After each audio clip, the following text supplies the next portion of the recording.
Do you see LLM usage or AI usage having any impact on things like champions programs? Or do you think, no, this is truly a cultural phenomenon, not a technology phenomenon? I do think, technology can help with culture quite a bit. And the company that I created, Katilyst, is sort of built around this concept as well. How do we automate a lot of this? How do we motivate individuals by reinforcing their actions and so forth in a way that's easy to manage and as automated as possible? When it comes specifically to AI, and let me just say this, that I do think when it comes to culture and building relationships and so forth, we're still forever going to desire the human connection. You are listening to The Secure Developer, where we speak to industry leaders and experts about the past, present, and future of DevSecOps and AI security. We aim to help you bring developers and security together to build secure applications while moving fast and having fun. This podcast is brought to you by Snyk. Snyk's developer security platform helps developers build secure applications without slowing down. Snyk makes it easy to find and fix vulnerabilities in code, open source dependencies, containers, and infrastructure as code, all while providing actionable security insights and administration capabilities. To learn more, visit snyk.io/TSD.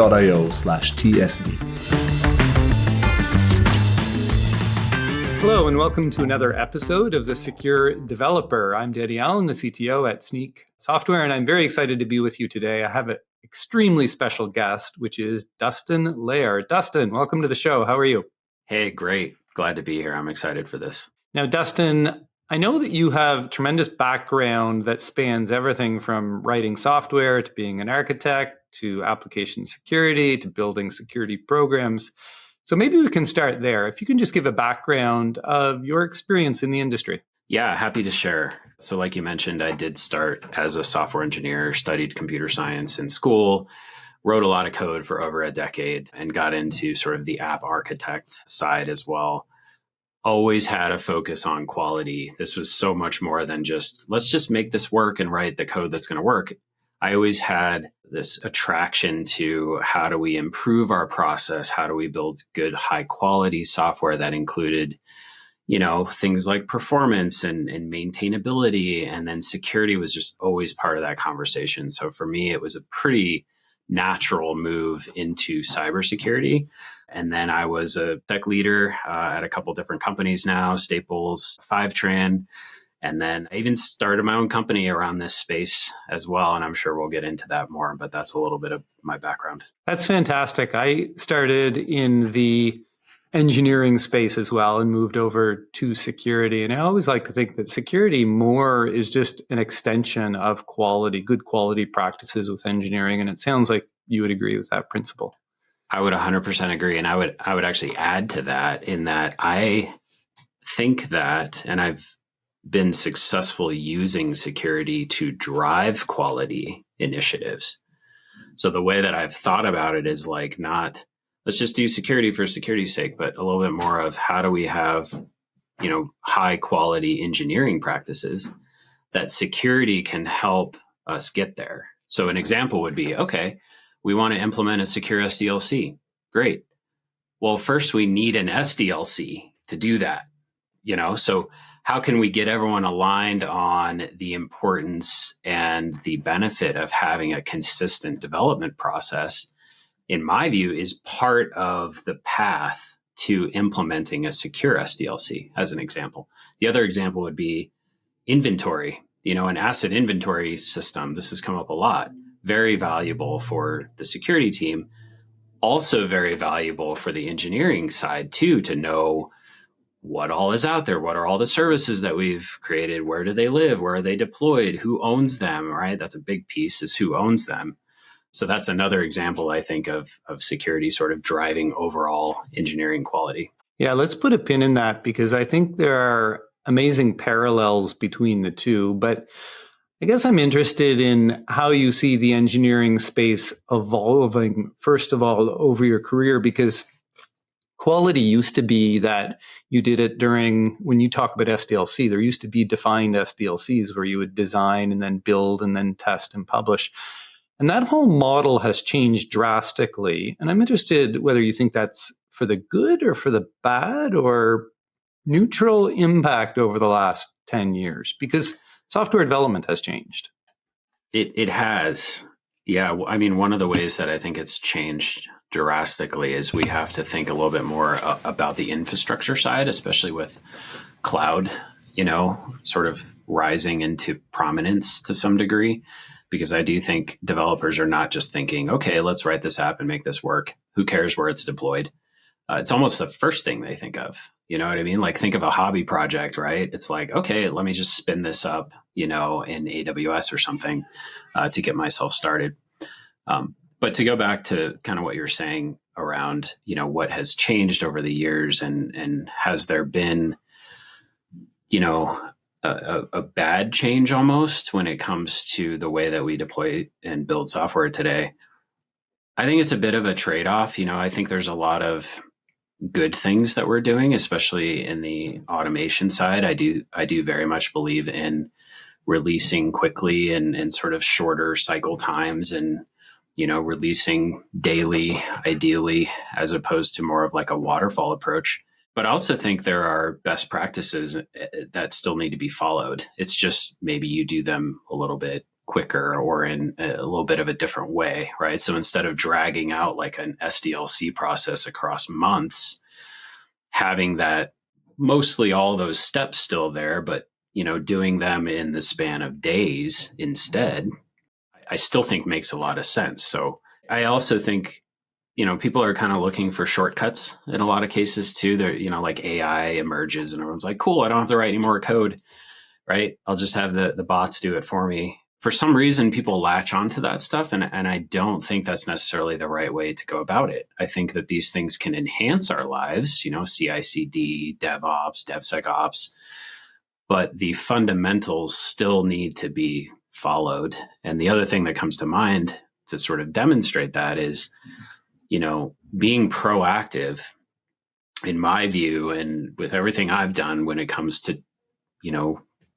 focusing on tech debt and doing better designs and having sort of a quality focus up front and so forth, I think saves you time in the long run. And I think that was true then, and that is very much true now as well. If you could easily deploy something maybe quicker, that is a bad architecture that will eventually bite you. And if you had just taken a little bit of time up front to make sure that it was secure and all of that, you're going to save yourself time in the long run. So those are some of my thoughts on that.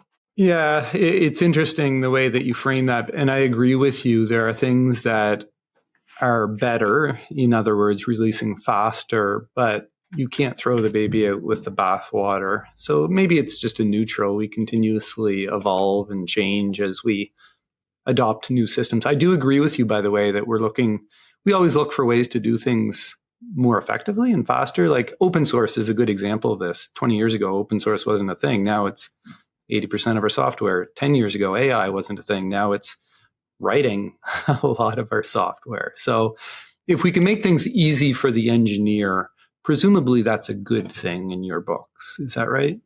Yeah, I definitely think, and a lot of this just comes from my experience as a software engineer, but software engineers are busy. They have a lot on their minds already. They have to think about so many things.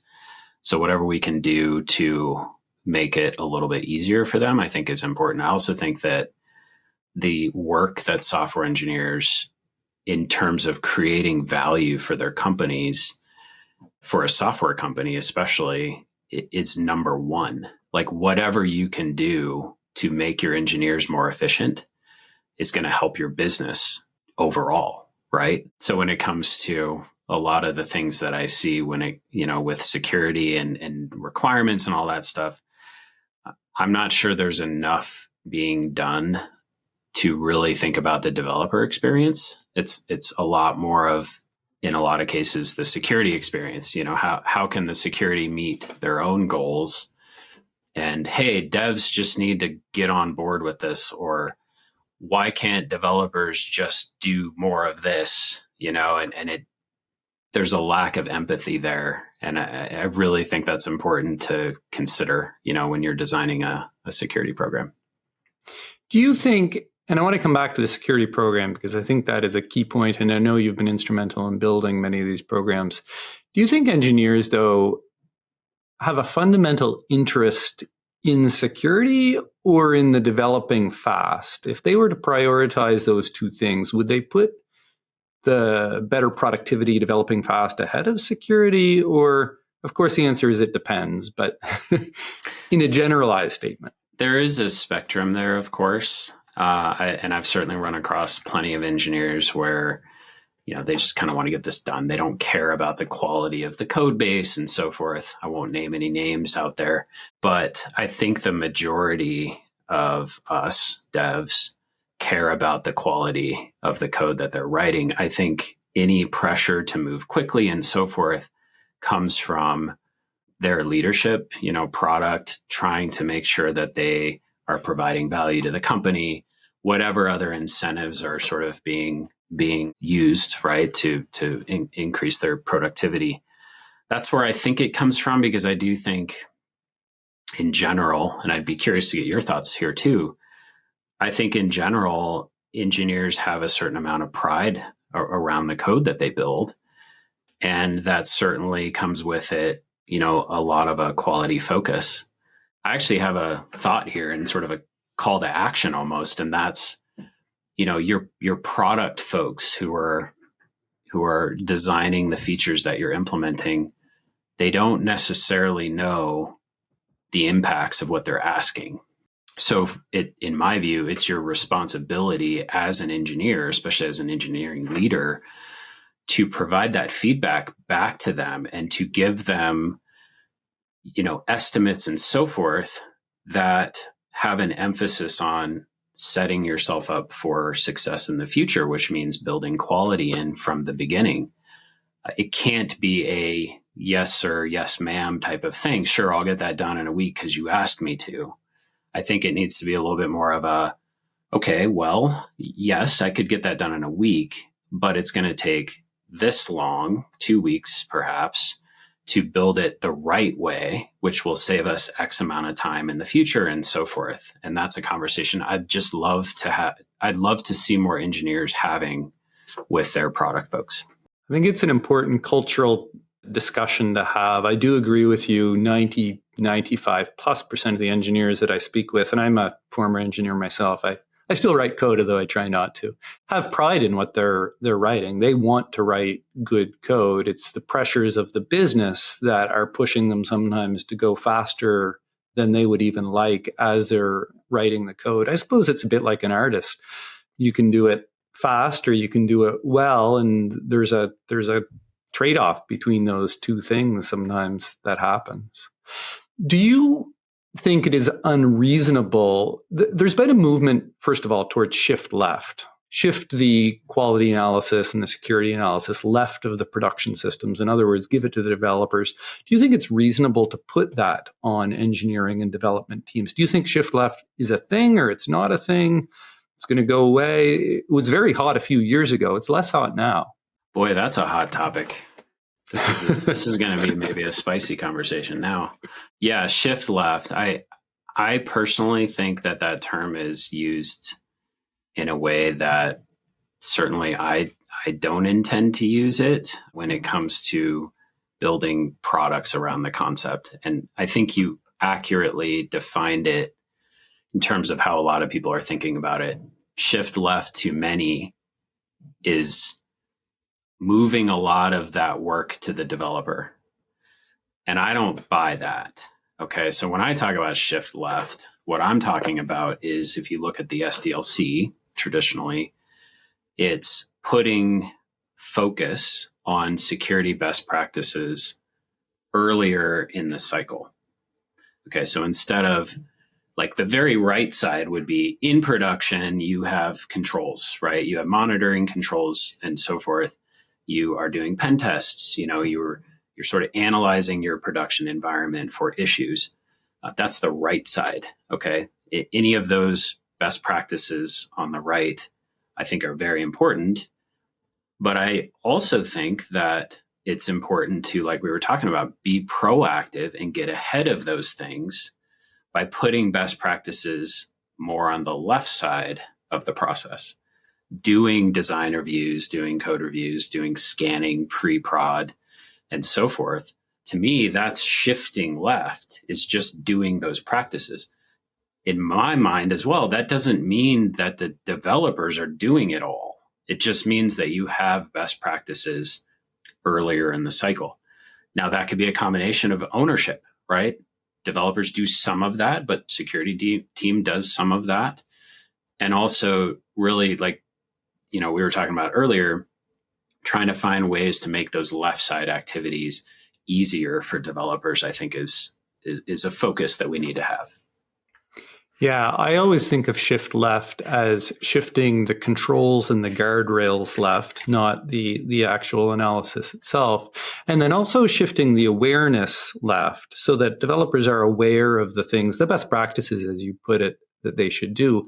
And I know a major part of that has been around suggesting and building programs like Security Champions programs, which you have very much been involved with. How have you seen the emergence of Champions programs and similar come into its own? And I'm interested in exploring what you think the best practices are around Champions programs. Maybe we'll just start with, how have you seen them emerge in the last decade? Yeah, I think what people are realizing is that we need to have some sort of ability to scale and also to induce what I would describe as sort of a culture change across a company. The way that I like to think about security champions is in terms of finding early allies or early adopters across your company.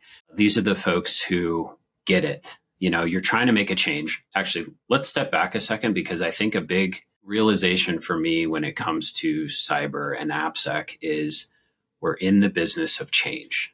Okay. You show up as a new security leader, whatever.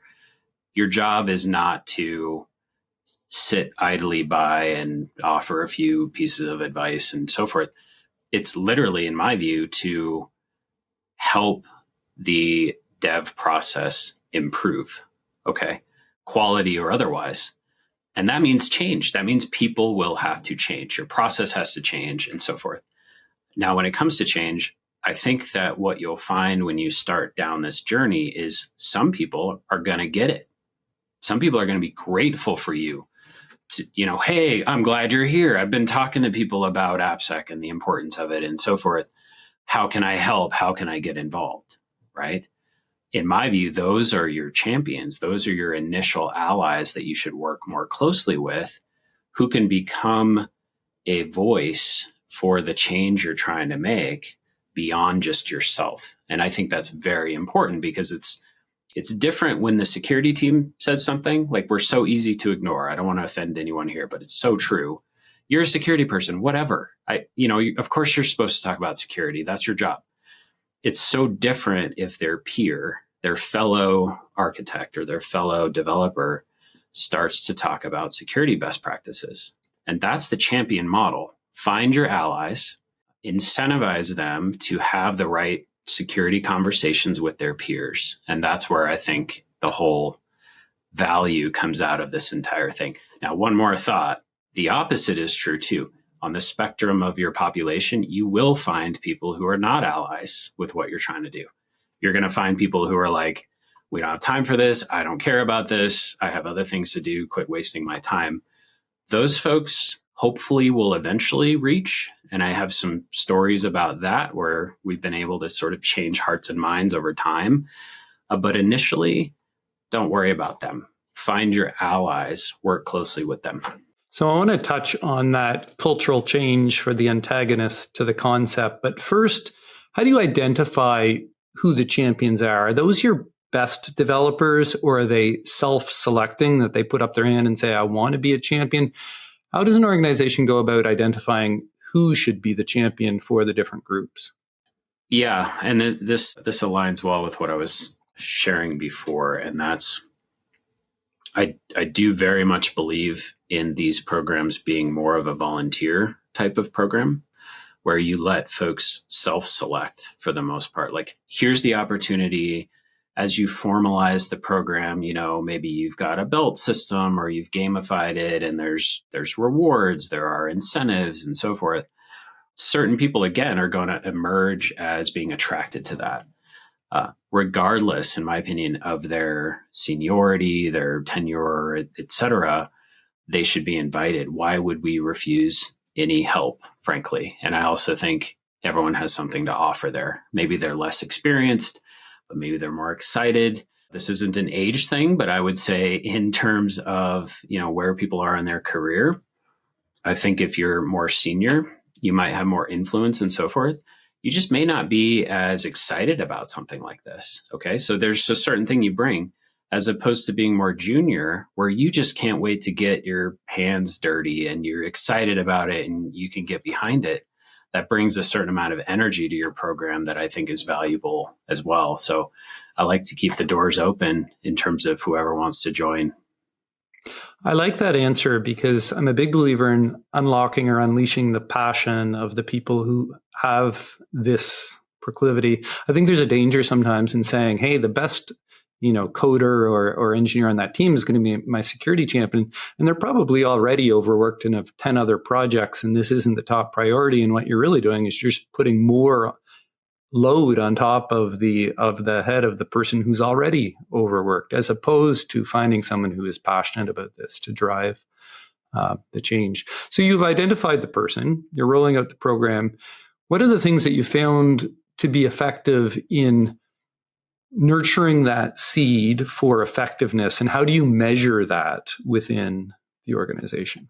Yeah, 100%. And I will, if you don't mind, share a resource that I created. It's completely free. It's a website called the Security Champion Program Success Guide. And the reason I share that is because I go into a lot of detail in terms of how to think about this stuff.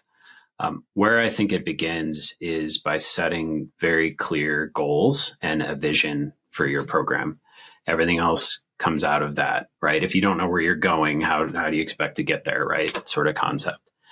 So in terms of metrics and measurements and so forth, your security champion in my program, in my view, is not just this, optional thing that sticks out on the side. Like you've got these other very important security initiatives that you're pursuing, and then your champion program is just sort of there. No, they should be completely merged. And what I mean by that is a lot of your strategy should include how to make these changes through the champions. Okay. So in a lot of cases, your AppSec goals are your champion goals. They're the same. They're right. So, and that's where I think it starts. And then I think everything from there is about really clearly defining responsibilities. How are those responsibilities, or I don't really think about them as responsibilities so much as a list of optional actions that they can take with some sort of reward attached to those, right? This could not just be material rewards, thinking about things like recognition and so forth. If you report a potential security issue in the code base or something like that, or you're the top vulnerability triager, or fixer or something like that, starting to really tap into the motivators of the developers and then rewarding them accordingly, I think is extremely important.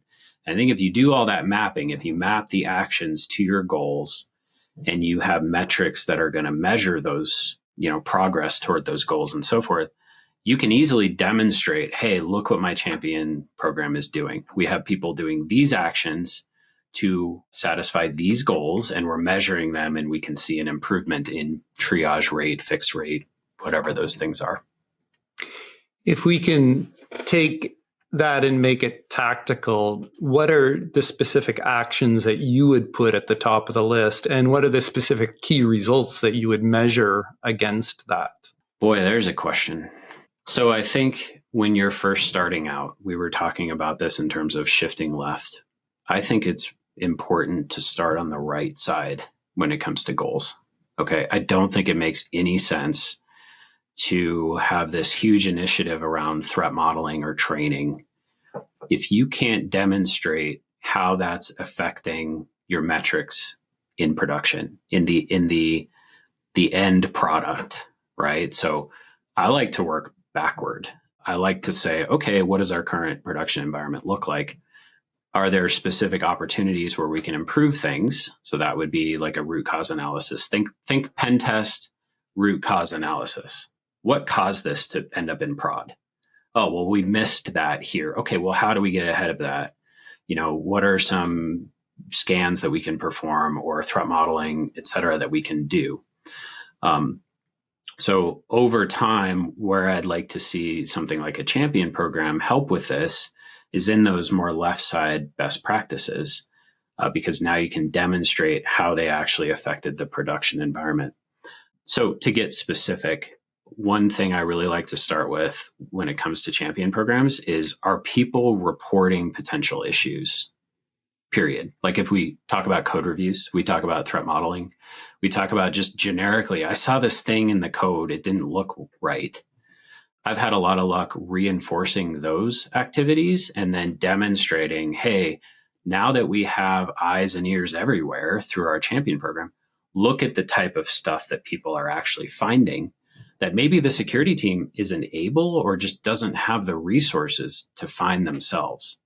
So in my view, that's a huge value add, is we're starting to find stuff. And then I think from there, going down the path of fixing and having metrics around, vulnerabilities. How quickly are we fixing them? Are we meeting our SLAs? What's the mean time to remediation? That sort of stuff. I think you can get specific when it comes to that stuff too. And I think that shows a lot of value. I like your recommendation there, because I often say that engineers are truly the only ones that understand the application. If you have a security person coming in after the fact, they often don't understand what the intent of the application is, how it's supposed to be used, how it's not supposed to be used. And so asking them to do security analysis, they don't have the full breadth of understanding to do that type of effective analysis.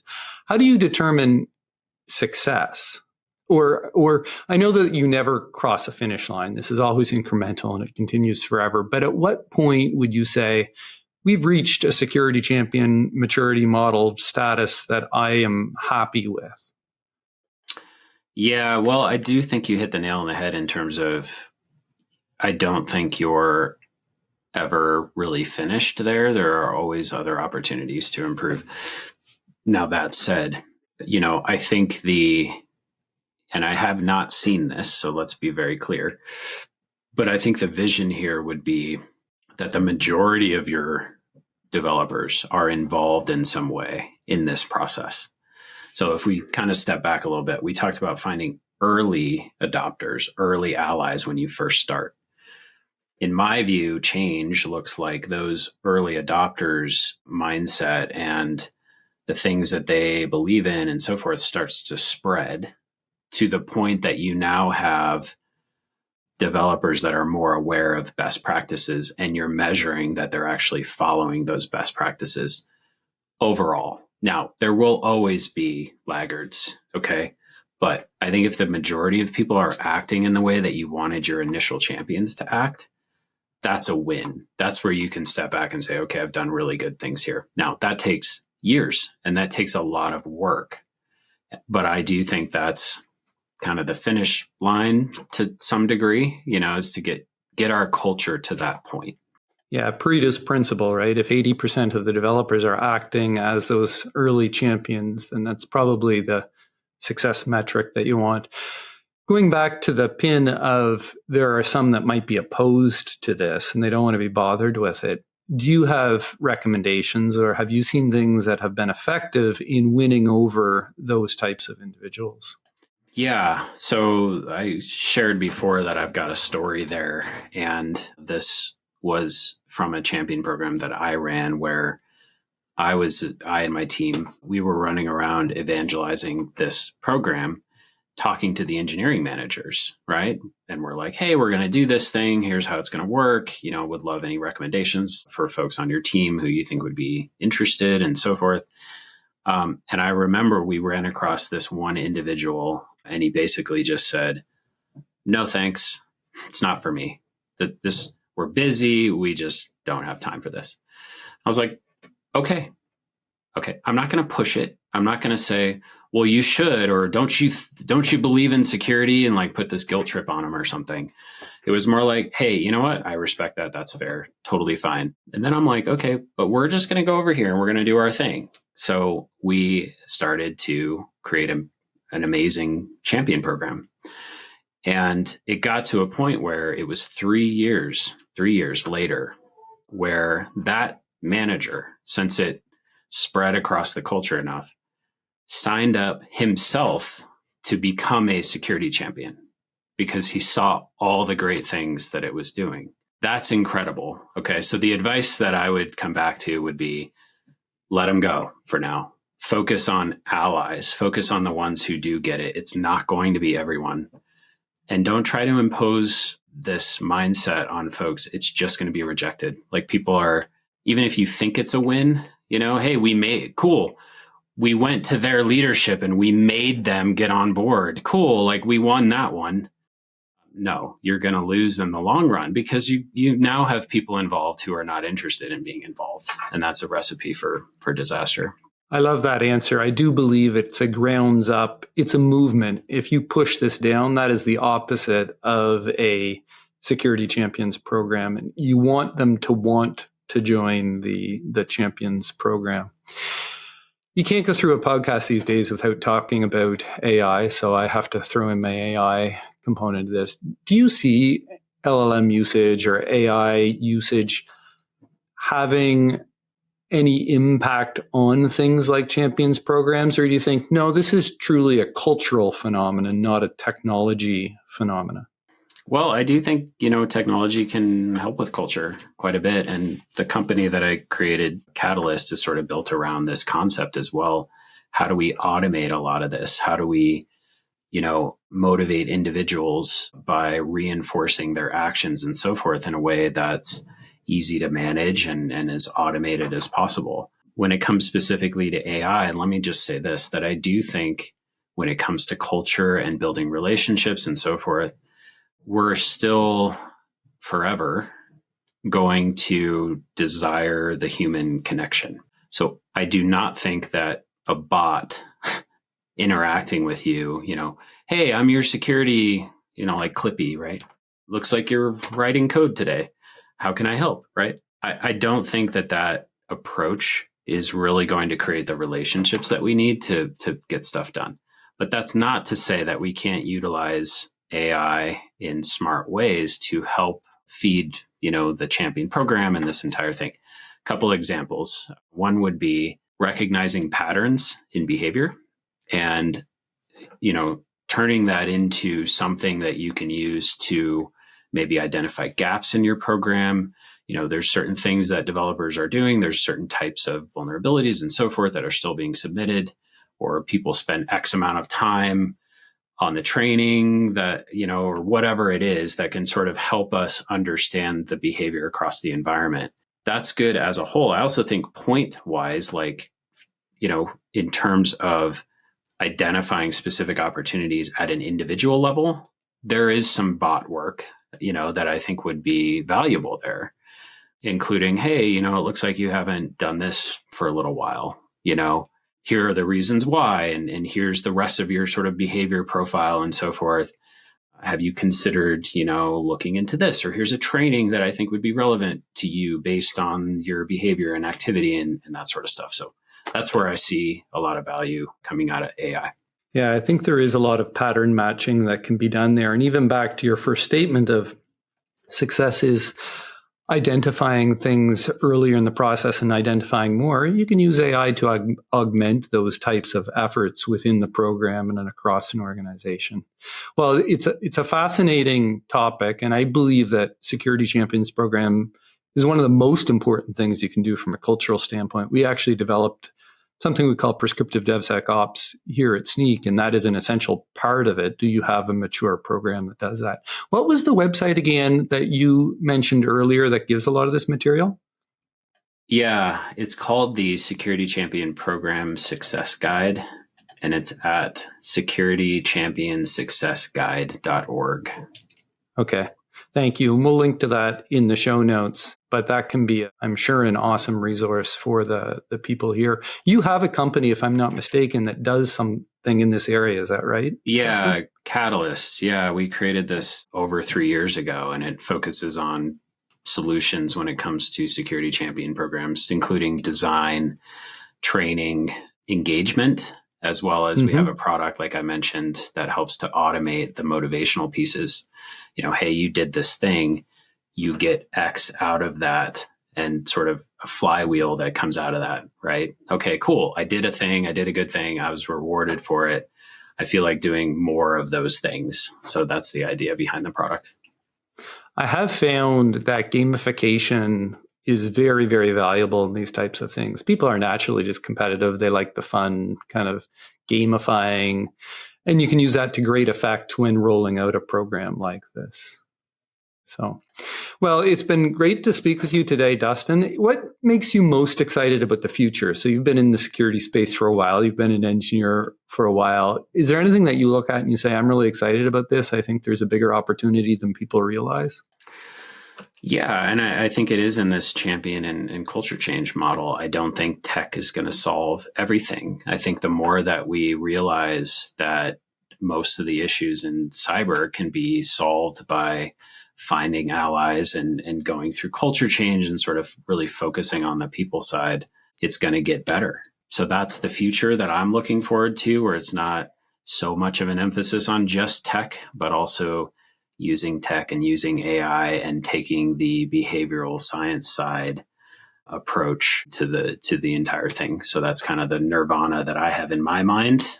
And I think we'll get there. I think it's a matter of, increased awareness when it comes to these types of things and just learning from our mistakes, as they happen until we've evolved, to that extent. So. Well, it definitely is people, process, and technology. And I love the light that you shined on relationships, because ultimately, although we're writing code, it still does come down to relationships in whatever you're doing. And certainly when writing code and building software, having those relationships is super effective. Well, Dustin, thank you for joining us today on The Secure Developer. I wish you well. And for those folks who are interested in learning more about his company, where should they look you up? We are at katilyst.com. The spelling is a little bit different, though. It is Katylyst. So, yeah, feel free to look us up. And great to be here. Thanks so much for having me. It was a really great discussion. I appreciate all of your questions. Excellent. And thank you to everyone for joining. We'll see you next time on the next episode of The Secure Developer. Thanks for tuning in to The Secure Developer, brought to you by Snyk. We hope this episode gave you new insights and strategies to help you champion security in your organization. If you like these conversations, please leave us a review on iTunes, Spotify, or wherever you get your podcasts, and share the episode with fellow security leaders who might benefit from our discussions. We'd love to hear your recommendations for future guests, topics, or any feedback you might have to help us get better. Please contact us by connecting with us on LinkedIn under our Snyk account, or by emailing us at thesecuredev@snyk.io. That's it for now. I hope you join us for the next one.